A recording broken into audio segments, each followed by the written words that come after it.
The computer can look for the new hardware and determine the settings for us.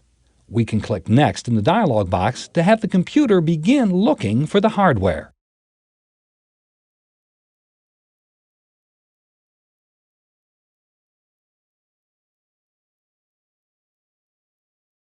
Click Next in the Add New Hardware Wizard dialog box.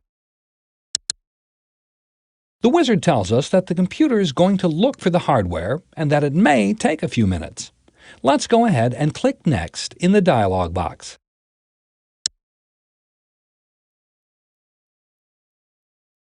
The computer didn't find the new hardware. We can click Next in the dialog box to manually install the device. First, we need to select the hardware device that we're installing. We need to scroll down in the hardware types list to look for a sound device.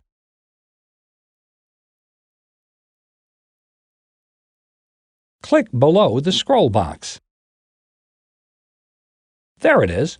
We can click Sound, Video, and Game Controllers to select that hardware device. Now that we've specified the device, we can click Next in the dialog box. We have the installation disk that came with the sound card, so let's click Have Disk.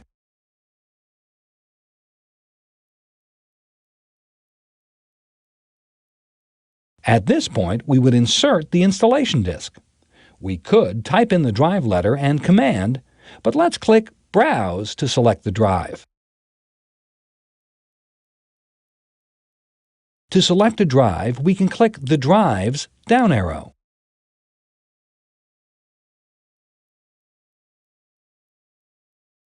The installation disk is in the E drive, so let's click that drive to select it. Now we need to browse to the correct folder on the disk.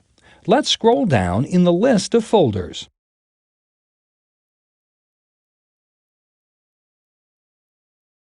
Since our operating system is Windows 95, the folder we need is called Win95. We can double-click it to select it. Now that we've specified the drive and folder, we can click OK to confirm. Now we can click OK in the Install from Disk dialog box to continue installation. We need to select the specific device, so let's click the Yamaha OPL3 SA-X sound system in the models list.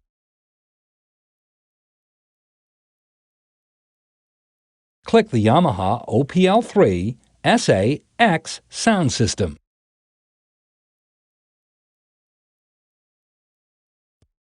Now we can click OK to confirm the choice and continue with the installation. Windows has all the information it needs to continue with installation. All we need to do is click Finish.